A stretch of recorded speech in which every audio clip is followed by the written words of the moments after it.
She was small enough to be overlooked, yet brave enough to ask the one question most grown folks swallow, "May I clean?" For a plate of food, the man at the door had not let anyone in for 3 years. Grief had dried his words and turned his home to dust. But the girl's eyes, steady, hungry, stubborn, reached a tender place he thought was buried with the past. One bowl of bread became a promise. One sip of water became a vow. And from a house where no laughter lived, a thread of hope began to pull two broken hearts toward the light slowly, carefully, like hands learning how to hold again. Before we begin, friend, where are you watching from? And what time is it for you right now? Late afternoon lights slanted across the desert like molten brass, painting the adobe walls of a lonely ridge house in tired gold. Heat shimmered up from the baked earth, bending the horizon into a wavering mirage. A hawk circled high, its cry sharp enough to pierce the silence. Below, the boards of a weather-worn porch creaked as an 8-year-old girl stood there, her hands balled into fists to keep them from trembling. Her name was Marisol, and though her patched prairie dress clung in sweat-darkened folds, she stood straight. Her bare feet were dusty, her cheeks hollow from days of hunger, yet her dark eyes held a defiance that hunger could not extinguish. She swallowed hard, then let her small voice out into the silence. "Sir, may I clean your house for a plate of food?" The words wavered in the heat, fragile yet steady. She half expected the desert to swallow them whole. Inside, Cohenez stirred. The man had lived alone on that ridge for 3 years, his adobe cabin more a mausoleum than a home. Dust covered the single cot. Clay jars stood unused, and the smell of old smoke lingered in the beams. He had made a fortress of solitude, stacking silence like stones to wall out the world. But at her words, the wall cracked. He stepped into the doorway. Tall, shoulders still strong, though his frame had thinned, Koa's eyes were dark pools carved deep with grief. He had not spoken in months. He did not now.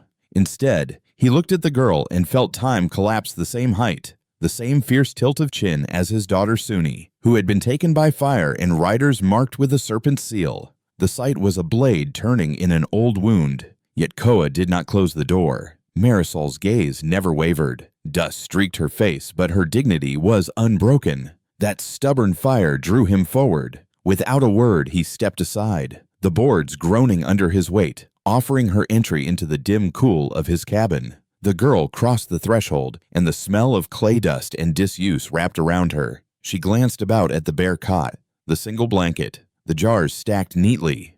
It was the home of someone who survived, not lived. Koa moved slowly, deliberately. From a small shelf, he pulled a hard crust of bread, cracked but edible, and filled a dipper with water cooled from the shaded well. He set them on the rough wooden table. His hand lingered there a moment, then retreated, as if afraid of giving too much. Marisol sat, her back straight, and ate not like a stray animal, but like a child taught that dignity remained even in want. Each bite was small, each sip a deliberate prayer. Koa watched her, the gnawing silence between them louder than words. When she finished, she folded her hands neatly.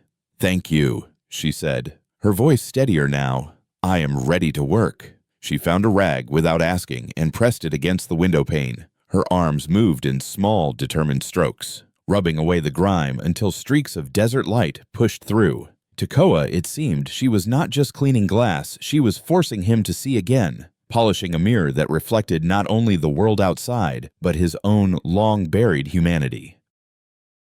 As she scrubbed, her words tumbled free. She spoke of her mother, Elena, who lay fevered in a shack at the town's edge. How whispers in the saloon claimed the lone Apache healer knew herbs older than books. How Elena had fled debts that were not of money, but of cruelty. Koa felt his chest tighten. For years he had refused the call of those old remedies, burying them alongside Suni. To touch them again was to risk feeling, yet the girl's voice pressed past his defenses. He opened a weathered pouch. Inside lay dried willow bark, crushed yarrow, and a smooth stone once cooled in river water, a charm his own mother had pressed into his hand. His fingers moved stiff at first. Then, with remembered certainty, he wrapped them in cloth, a healer's bundle waiting to be used. When he looked at Marisol, she was staring back, wide-eyed. He gave a single nod. That was all the answer she needed. Relief sagged her shoulders. She stepped into the harsh sunlight again, leading him down the slope toward Redwater Crossing. The town met them like a held breath. Hammers stilled, saloon laughter faltered, curtains twitched. A reclusive Apache walking in step with a ragged girl was a sight that ground routine to dust. On the main street, Sheriff Harlan Pike stood solid as the red earth itself, arms crossed, tarnished star catching light. His pale eyes were chips of stone. "That's far enough. Koa," he rumbled. "What business brings you here?" Koa's face betrayed nothing. Marisol, trembling yet unbroken, stepped in front of him. "He's with me, Sheriff," she said. "He's going to help my mama." For a breath. Pike's gaze flickered. Perhaps pity, perhaps warning. Then his lip curled. "Playing medicine man now? Are you? You step wrong, and I'll see you swinging before sundown." His hand rested heavy on the pistol at his side. He stepped aside, leaving venom in the air. Koa and Marisol walked on, their silence a quiet act of defiance. At the edge of town, a shack leaned against the wind as though too tired to stand. The air smelled of fever and damp wood. Marisol pushed open the groaning door. On the cot lay Elena Marquez, her skin slick with sweat, breaths shallow, eyes fever-wild. When she saw Koa fill the doorway, terror seized her. She tried to rise, to shield her daughter, but strength failed. "Mama, no," Marisol whispered, clutching her mother's arm. "He knows the old ways. He's here to help." Koa did not move closer. Instead, he stepped aside, letting the firelight behind him fade. Slowly, he set his bundle of herbs on the rickety table. He fetched a blackened pot, drew water from the bucket, and went outside. Flint struck steel. Fire crackled low. Elena listened. These were not the sounds of a warrior preparing harm, but of a man tending a meal, tending life. The bitter scent of willow bark tea drifted in. Koa returned, holding the steaming gourd cup. He did not press it toward her. He set it down and nodded once to Marisol. "Please, Mama," Marisol urged, lifting it to her lips. Elena's cracked mouth parted. The taste was bitter, but warm. Like the first raindrop on parched earth, it slid into her. Her eyes lifted, no longer filled with terror, but with weary confusion. Across the small room, Koa's gaze met hers. He did not look away. And in that long, fragile moment, something shifted. It was not yet trust, not yet forgiveness, but it was the first thread of a bridge, stretched across despair. Morning came soft and pale, the desert air still cool before the sun set fire to the sky. Thin streaks of gold filtered through a cracked window, landing across the rough boards of the shack. Outside, the faint thud of an axe striking wood echoed steady as a heartbeat. Elena Marquez stirred on her cot. Fever had eased, though it left her body hollowed and weak. She turned her head toward the doorway. There, outlined by morning light, stood Koa Nez. His broad shoulders bent over a split log. Each motion was deliberate, calm, as if he were carving silence into something useful. The day before, she had fought to keep him at a distance, certain he was the monster whispered about in Redwater Crossing. Yet here he was, tending her firewood, leaving no space for fear to take root. The smell of smoke drifted inside, mingled with the earthy bitterness of herbs still steeping in a clay pot. On the floor near her mother's cot, Marisol hummed softly while stitching the torn hem of her own dress. Her little fingers moved awkwardly but determinedly. She glanced up at Koa often, a small smile tugging at her mouth whenever his quiet rhythm steadied her. By noon, the house was different. Koa patched a gap in the roof with a mixture of straw and mud, his large hands surprisingly gentle as they pressed the clay into place. He repaired the crooked latch on the door, silencing its mournful squeak. His silence was not cold now, it was purposeful, like the hush of a man who spoke best with deeds. Elena forced herself upright for the first time in days. Her body trembled, but she set her jaw. She took the flour Koa had traded for in town and kneaded it into small cakes. Her hands clumsy at first, then steadier with each press. When the firestones baked them hard and warm, she placed one in front of him. "For you," she murmured. Koa paused, then accepted the offering. His dark eyes met hers over the rising steam. and something unspoken passed between them. Not gratitude, something deeper, a recognition, two broken lives beginning to bend toward one another. Days slid into rhythm, fragile but real. Each morning, Koa arrived with offerings: a brace of rabbits, bitter greens, a bundle of wild onions tied with twine.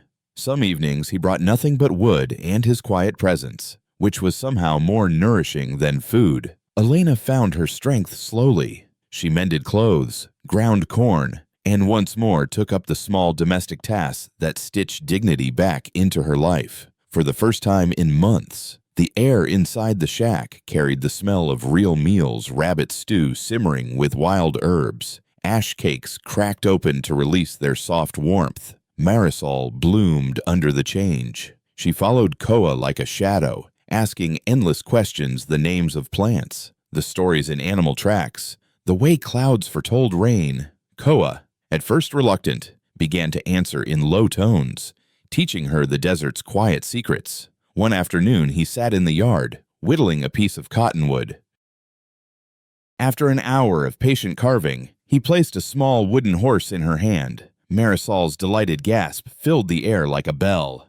For a moment, Koa's stern mouth softened, a near smile flickering across it. Elena saw the change, and it made her chest ache with something she dared not name. But peace was never complete in Redwater Crossing. One morning, Koa went to the town well with his buckets. The wooden pump groaned as he drew water, and the eyes of townsfolk burned holes in his back. Murmurs chased him across the dusty street. From the sheriff's office, Harlan Pike emerged, his boots thudding heavy against the boardwalk. He didn't approach. He only stood in the middle of the street, thumbs hooked in his belt, pale eyes narrowed. "Every day you're here," Pike called, his voice caring in the still air. "Is another day good folk get nervous, and a nervous town is a dangerous one." It was not advice. It was a warning. Koa lifted the full buckets as if they weighed nothing, turned without answering, and walked away. But the words clung to him like burrs. When he returned, his silence was darker, heavier. Elena noticed but said nothing, though fear prickled at the edges of her calm.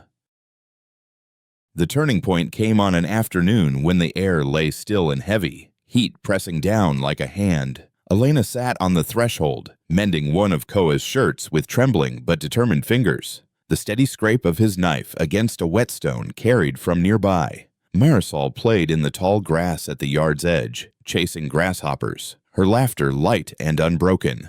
Then came the sound. A dry, rattling buzz split the air, the warning of a coiled rattlesnake. Marisol froze, hand outstretched toward the woodpile. Elena's heart lurched into her throat. Her mouth opened, but no scream came. Terror locked her limbs as she watched her child, a statue before death. Koa moved before thought. One heartbeat he was sharpening his knife. The next he was there, a blur of motion. His arm swept Marisol off her feet and spun her behind him just as the snake struck, its fangs snapping through empty air. Koa's wrist flicked.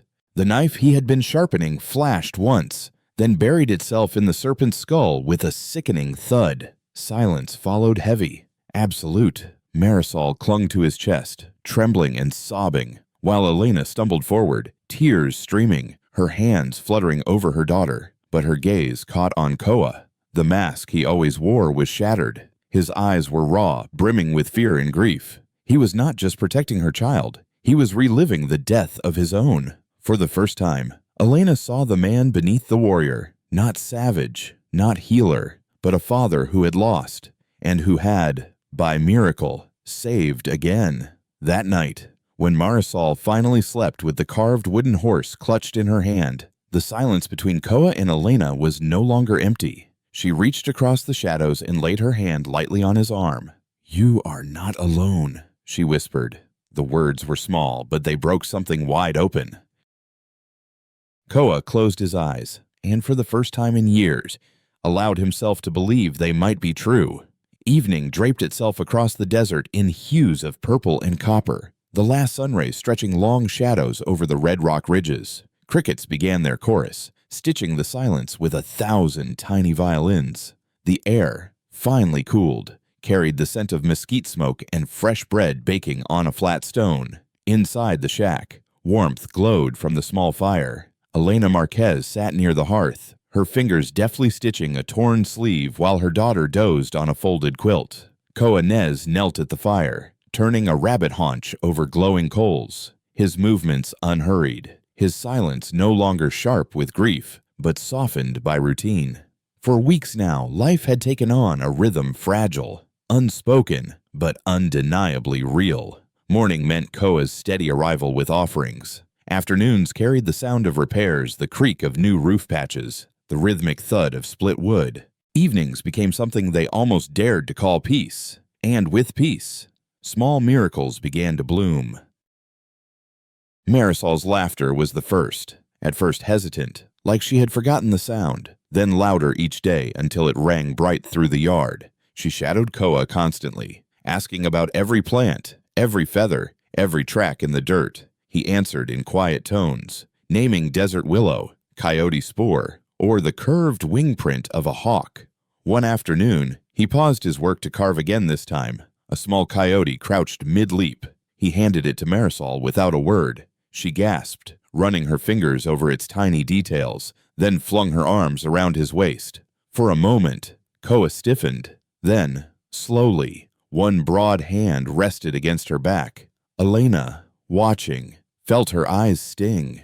That night, as Marisol spun a tale about her wooden coyote chasing the carved horse across the desert, a sound broke from Koa that startled them both, a deep rumbling chuckle. It rolled from him like a stone dislodged from a long-buried wall. Elena's head lifted, her eyes wide. That laugh, though rough and uncertain, was proof of something she had scarcely dared to hope his heart was stirring. When Marisol finally fell asleep that night, her toys clutched in her small hands, Elena and Koa remained by the fire. The room was wrapped in hush, but it was no longer a silence of walls. It was a silence of rest. They sat close enough for their shoulders to brush, neither pulling away. Koa lifted his gaze toward the low smoke hole above them, where a handful of stars glimmered. His voice was soft, yet carried weight. "My people say the stars are campfires of our ancestors," he murmured. "They watch over us, so we are never truly alone." Elena turned her face toward him, studying the sharp profile carved in firelight, softened by sorrow and strength. "Do you believe that?" she asked quietly. His jaw tightened. "I did. Before." She didn't press further. Instead, she leaned slightly, her shoulder resting against his. For a moment, he remained stone still. Then, with a quiet exhale, he allowed the contact. The fire snapped, throwing sparks that whirled like fireflies, and the space between them filled with something tender, dangerous, and deeply human. Days folded into each other, each one weaving threads of trust. Elena found strength, not only in her body but in her spirit. She began to bake more, to trade a portion of Koa's catches for needles and thread at the market, enduring the townsfolk's whispers with her head high. She stood straighter, her eyes brighter, and Koa, who had once kept his words locked away, began to share slivers of his past, not in long confessions, but in fragments offered at dusk. How his daughter, Suni, had loved to chase grasshoppers, how she had thought rattlesnakes beautiful, how, on the night raiders came, they bore the serpent mark of Colonel Vale. The words broke from him like rocks cracking under heat, jagged and painful.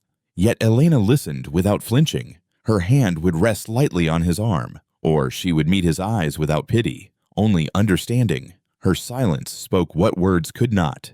"You are not alone in this grief." One evening, as the desert blushed pink beneath the setting sun, Elena brought something out from a wooden box she had hidden beneath the cot, a folded scrap of paper, brittle and scorched at the edges. She laid it on the table between them. "This," she whispered, "is what forced us here." The paper bore the serpent stamp of Gideon Vale, a promissory note declaring debts her husband never owed, debts that bound even her child. Elena's eyes hardened. He forged it. Everyone knew it, but his word was law. Koa's hand hovered over the scrap. His face darkened, muscles in his jaw clenching as memory slammed into him. The same seal burned into the saddlebags of the raiders who had torn his life apart. For a long moment, he said nothing, only stared. Then, in a voice low and dangerous, he spoke. The same mark. Their eyes met across the table, and both understood in that instant their sorrows were not accidents. They were wounds carved by the same cruel hand. Marisol, sensing the heaviness in the air, rummaged through her small satchel and pulled out another scrap, this one a torn corner of a ledger she had found weeks before in a junk seller's cart. The same serpent seal lay faint but clear on its corner. Elena gasped softly. "Where did you?" Marisol shrugged. "It was pretty. I kept it." Koa took the scrap carefully, his fingers trembling with fury contained. "This man," he said slowly, "ties our fates like threads in one web." Elena's breath shook, but her gaze was steady. "Then perhaps we can cut the web." It was the first time she had spoken of Vale not with fear, but with defiance. Koa looked at her, and something new entered his eyes. Not just grief, not just duty. Something softer, something fierce respect. That night, when Marisol finally drifted to sleep, Koa and Elena sat by the fire again. Silence stretched between them, but it was not empty. It was full of loss shared, of burdens recognized, of something blossoming fragile yet undeniable. Koa's hand lifted, hesitated, then brushed a stray strand of hair from Elena's cheek. His touch was feather-light, hesitant, almost reverent. Elena did not draw back. Instead, she leaned into it, her eyes closing for one brief second. When she opened them, his gaze met hers, raw and unguarded. He did not kiss her then, not yet, but in that look was a promise unspoken that whatever storms lay ahead, they would face them not as strangers, but as something nearer to family. And so the bloom began not with thunder, but with roots sinking quietly, deeply, into the parched soil of broken lives.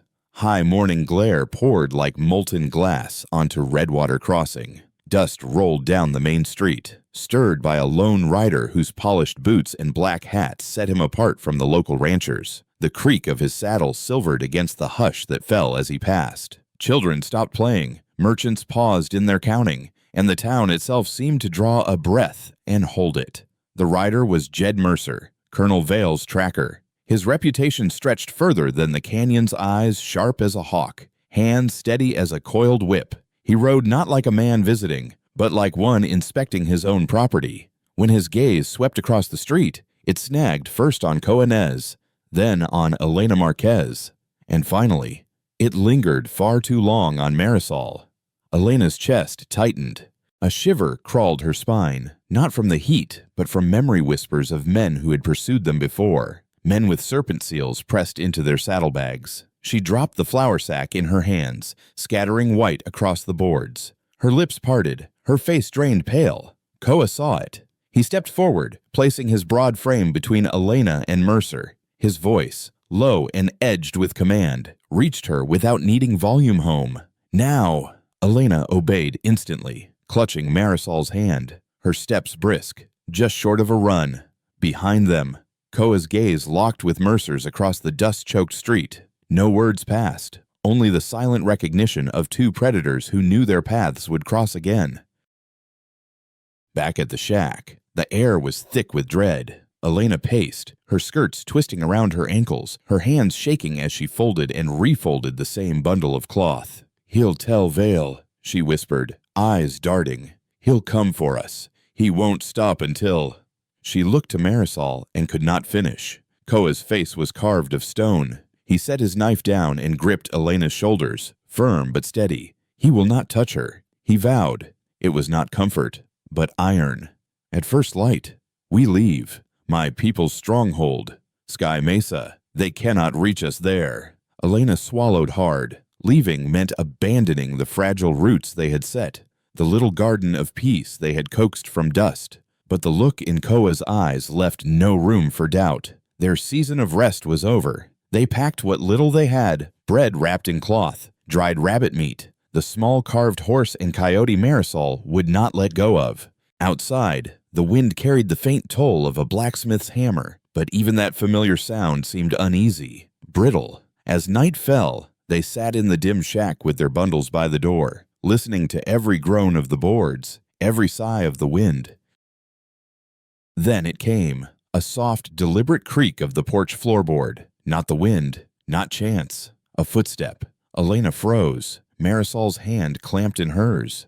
Koa rose, every muscle taut. The door didn't open, it exploded inward with a thunder of shattered wood. Lantern lights spilled across cruel faces as a half-dozen men surged into the room, rifles and fists ready. The peaceful shack, their fragile sanctuary, was stormed in an instant. And at their center, stepping calmly over the wreckage as though he owned even the boards he had splintered, was Colonel Gideon Vale. He wore a fine black coat despite the heat, a silver serpent pin glinting at his lapel, not a badge of law, but a brand of dominion. His face bore no rage, only the thin disappointment of a man inconvenienced by those he considered property. Running again. "Elena," he drawled, his voice smooth and cold as riverstone. "A tiresome habit. I thought we had an understanding. Your late husband left debts unpaid, and a debt always falls to the next of kin." His gaze slid, predator slow, to Marisol. Elena stepped in front of her daughter, trembling yet defiant. "You will not touch her." Vale's smile curled, thin and wolfish. "Oh, I won't have to," he murmured. That was enough for Koa. He launched forward with a roar that shook the walls. His knife flashed silver, plunging into the side of the first man. He spun, striking another across the jaw with his elbow, sending teeth scattering. For a brief, fierce heartbeat, he was unstoppable rage made flesh, but numbers overwhelmed. The stock of a rifle crashed against the back of his head. White fire burst behind his eyes. He stumbled, vision splitting, and 3 men bore him to the ground in a storm of fists and boots. Elena screamed, grabbing the iron skillet from the hearth and swinging wild. The blow struck Mercer's arm, jarring a grunt of pain, but he wrenched the pan from her grasp and shoved her to the floor beside Koa. And then he seized Marisol. The child's shrieks tore through the shack, her small body thrashing in his grip. Elena's scream was not human, it was the sound of a world shattering. Koa, blood streaming, forced himself onto hands and knees. Through haze and agony, he locked eyes with Marisol. Her face, streaked with tears, turned toward him. Her gaze was not just fear, it was a plea, a command, a sacred trust. Don't stop. Don't let them win. In that instant, Koa made a vow deeper than words. His lips did not shape it, but his burning eyes spoke it clear. "I am coming for you." Vale stepped over Koa's battered body with disdain. "Such a fuss." He sighed. "The girl will work at my Black Spire mine. Strong little thing, she'll pay her family's debt. With any luck, she may earn freedom by the time she's an old woman." Mercer dragged Marisol toward the door, her cries slicing the night air. The other men followed, their laughter cruel and hollow, carrying her into darkness. Silence fell heavy in their wake, broken only by Elena's sobbing, a sound of utter desolation. She clutched at the empty air where her daughter had been, rocking herself on the splintered floor. Koa forced himself upright, swaying in the doorway, his silhouette framed against the pre-dawn gloom. His ribs screamed, his skull throbbed, but his eyes burned with a fire no blow could extinguish. He turned to Elena, helped her unsteady body to her feet, and spoke in a rasp raw with blood and oath. "He takes her to the mountains, to Black Spire. That is where his fortress is. And that is where my people are." His gaze lifted north, toward jagged peaks clawing the horizon. "I will not go alone." The hunt had begun. Dawn bled red across the horizon, staining the desert like a wound. Wind stirred the sand into restless spirals, carrying the faint smell of dust and iron. Koanez stood at the ruined threshold of the shack, his frame swaying but unbroken, eyes fixed north to the jagged teeth of the mountains. Behind him, Elena Marquez bound her few belongings with trembling hands. Every gesture was taut with urgency, yet quiet with dread. They stepped into the chill air, Marisol's absence like a hollow in the very earth. Koa's ribs burned, his skull throbbed, but his stride was steady. Elena clutched a bundle of bread and dried meat, her eyes rimmed red, her spirit raw yet hardened. By mid-morning, the sun rose merciless, hammering down. The ground cracked beneath them, dust coating their tongues. But they pressed on. A low roar swelled the front of a dust storm, brown and brutal, rolling across the flats like a living wall. Koa pulled Elena close, wrapping his weathered cloak around her as sand slashed their faces. They crouched in the lee of a boulder, the storm howling like 1,000 wolves. When the air cleared, their bodies were coated in grit, lips cracked, eyes stinging. Still, they moved. Each step was an act of will, each mile carved from pain. Elena leaned against Koa when his knees faltered. He braced her when her breath caught in sobs. They became not two souls, but one stubborn flame pushing toward the peaks. At dusk of the second day, they reached a high pass, a cleft in stone so narrow it seemed to lead nowhere. Koa raised 2 fingers to his lips and let out a piercing whistle, the call of a hawk. Silence followed, heavy as stone. Then, shadows stirred. 2 figures emerged from the rocks, painted faces stern, bows strung, Apache sentries. Their eyes flicked from Koa's bloodied clothes to Elena's weary form. Recognition dawned, surprise glinting like flint struck against steel. One spoke in their tongue, voice low but sharp. Koa answered, his tone steady though ragged. A beat of silence. Then both warriors stepped aside, opening the hidden path. The canyon widened into Sky Mesa, a fortress of cliffs and pine. Smoke curled from stone lodges, drums beat faint and low, and the air carried a gravity older than the town below. Elena clutched Koa's arm, awe mingling with fear. For the first time since the raid, she felt a thrum of safety. That night, flames crackled high in the council fire. Elders with faces lined by 100 seasons sat in a circle. Warriors gathered, silent as granite. Koa stood before them not as the ghost who had left 3 years ago, but as a man bearing a wound and a cause. His voice rasped, carrying through the fire-lit circle. He spoke of Marisol, a child stolen by Vale's men, of Elena's suffering under forged debts, of his own daughter Suni, lost to raiders bearing the serpent seal. He told of Black Spire mine poisoning streams, of land carved up like spoils. Every word was fuel, every syllable an ember dropped on dry tinder. A low growl rippled through the warriors. The elders exchanged grave looks. They knew Vale's name.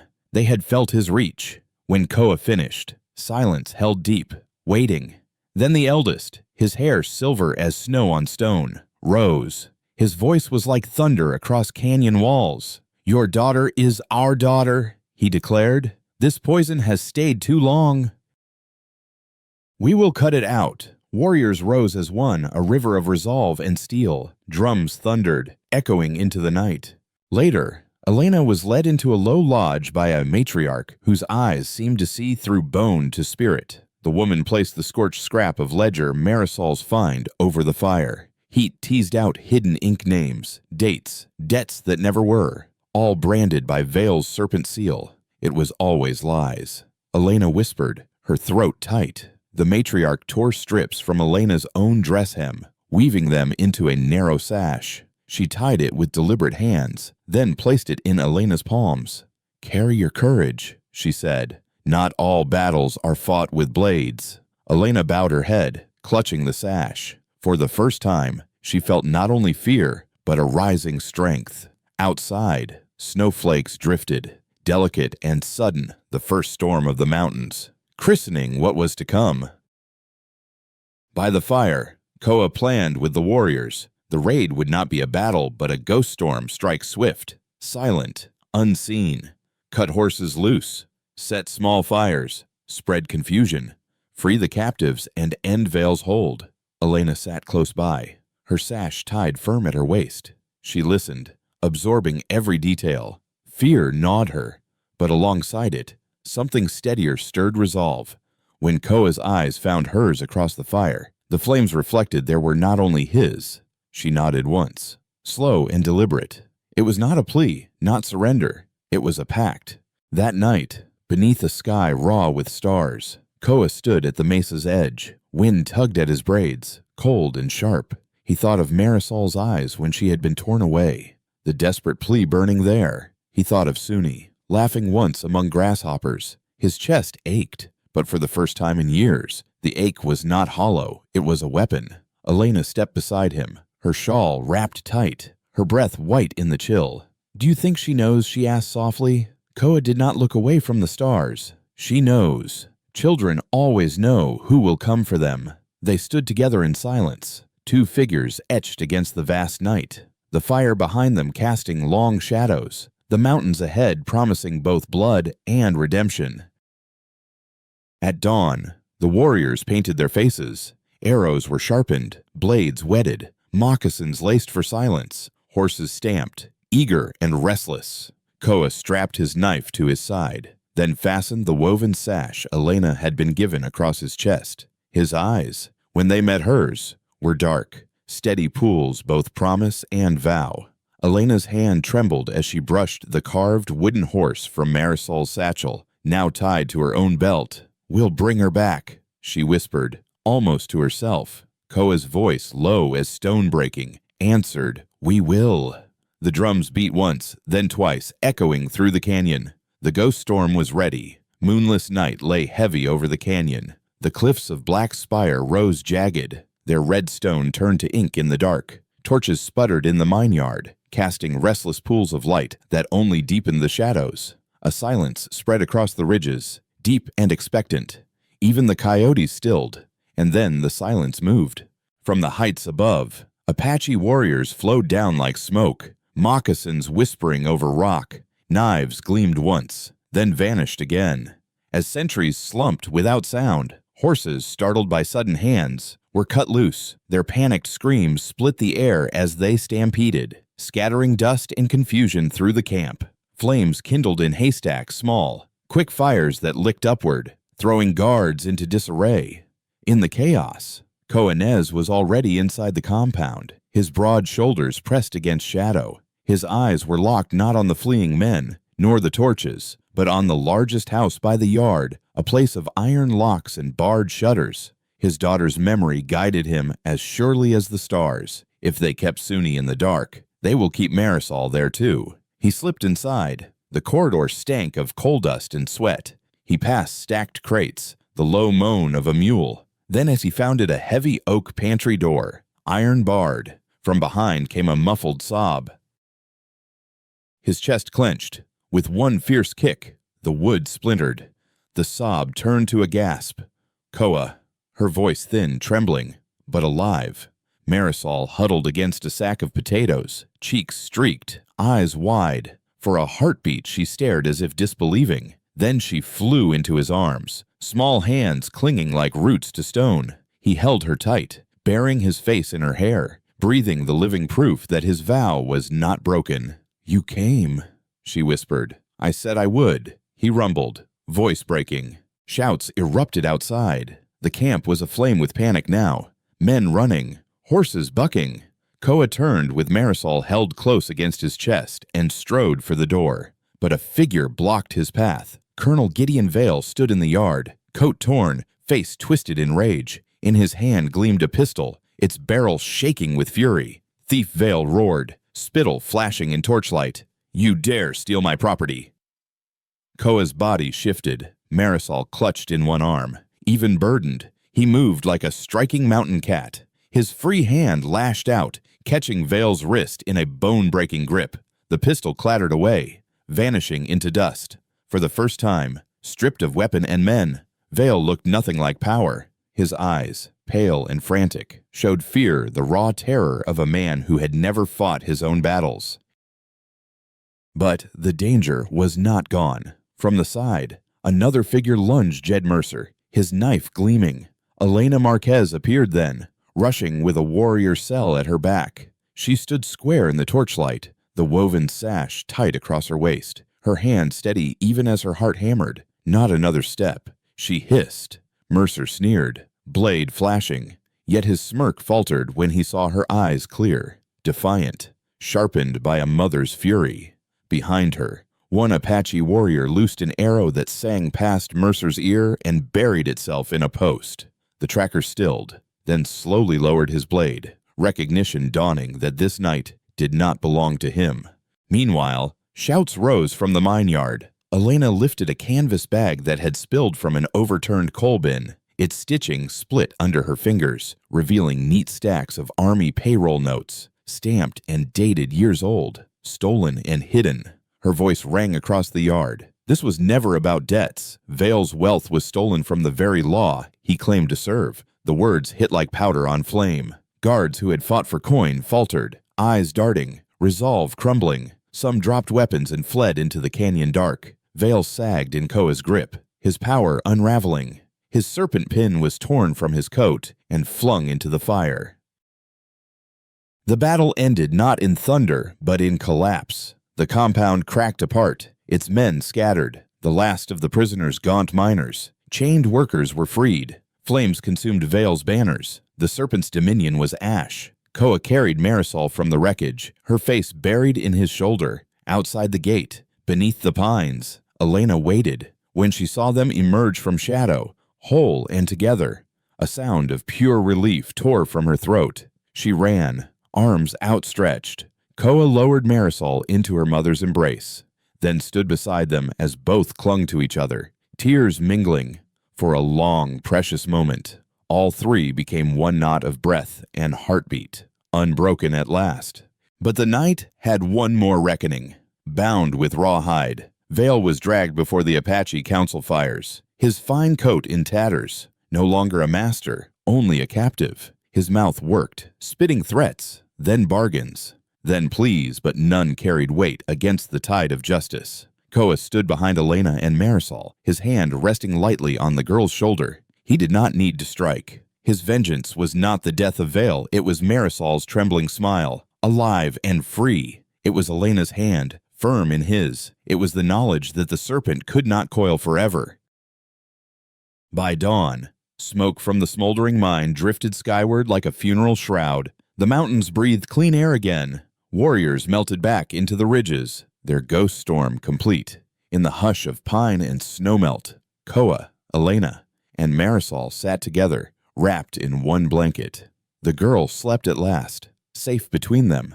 Elena laid her head on Koa's shoulder, whispering, "You kept your vow." Koa's voice was low, rough with exhaustion, yet steady. "I will keep it, all my days." Above them, dawn spilled over the peaks, not as fire but as gold. It bathed their faces, 3 broken lives reforged into something whole. The storm had passed. The family remained. Spring sunlight poured across Sky Mesa, washing the stone cliffs in soft gold. The air smelled of pine resin and new earth, and snowmelt sang in narrow streams that wound their way down into the valley.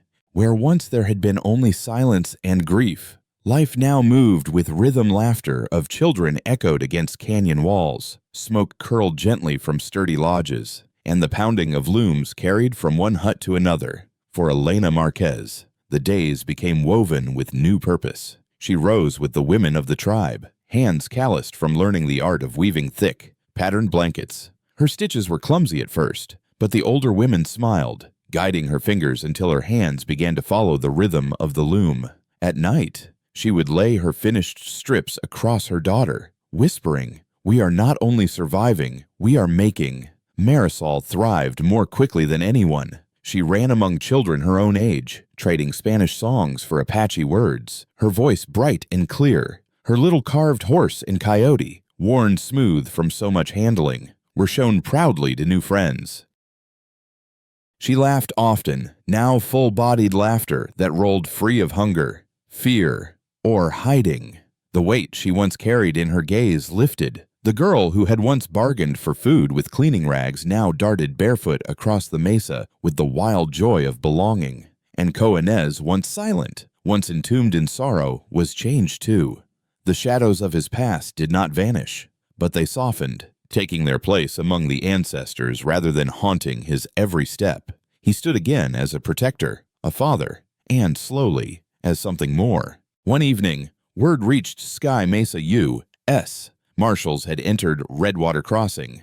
The stolen payroll discovered at Black Spire Mine became evidence enough. Colonel Vale was dragged from his ruined fortress in chains, his power dissolved like sand in rain. Sheriff Pike, grim and watchful, had been forced to admit the truth. For the first time, the law turned against the serpent instead of serving him.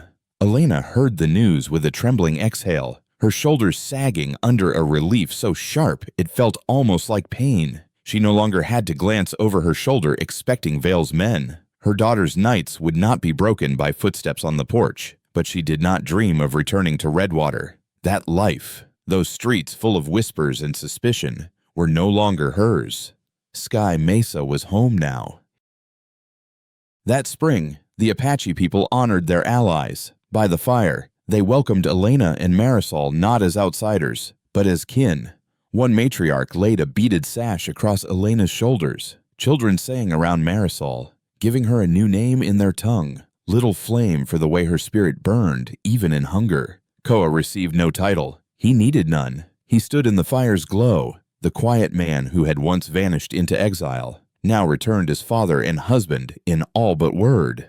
Elena remembered one particular evening as the moment her heart finally unclenched. The sun dipped low, painting the canyon walls with crimson and violet. She sat outside her lodge, Marisol curled asleep against her lap. Koa came and settled beside them, his presence solid, his silence comfortable. The carved toys rested by Marisol's hand, little guardians of her dreams. Elena turned her face toward him. For the first time, she let her hand rest openly on his. He did not startle. He only looked at her with that deep, steady gaze, and in it she saw not the haunted man of before, but the partner she had not dared to hope for. "You brought us here," she said softly. "You gave us more than safety. You gave us a life again." Koa's hand tightened slightly around hers. "You gave me back my voice," he answered. Then he lifted her hand, pressed it against his chest where his heartbeat thundered strong, and let silence say the rest. The months turned to seasons. Winter snow blanketed the mesa, then melted into torrents that painted the valley green. Wildflowers, ghost blossoms, and desert marigolds sprang up in impossible color, proof that even the harshest soil could bloom again. Their new lodge smelled of pine and smoke. Its roof was firm, its hearth warm. Bread baked in the coals. Stew simmered on the fire. In that small space, they laughed. They argued gently. They sang to Marisol at night. It was no longer a refuge. It was a world of its own. Koa carved new figures, an eagle feather for Elena, a deer for Marisol. Elena learned to grind corn with a rhythm that echoed her weaving. And Marisol, bright and tireless, became the sun around which they orbited, holding them fast with her laughter. Love did not come as thunder, but as sunrise. It grew slowly, patiently, rooting deep into the bedrock of shared loss and survival. Koa and Elena found themselves reaching for one another in small ways, passing a bowl, brushing hands, sharing the warmth of one blanket on cold nights. Each gesture was not dramatic, but it was certain. One night, beneath a vault of stars, Elena leaned her head on Koa's shoulder as Marisol slept between them. The stars glimmered like campfires across the sky. "My people say our ancestors watch from there," Koa murmured. Elena's gaze softened. "Then perhaps they've watched us all along, waiting until we could be whole again."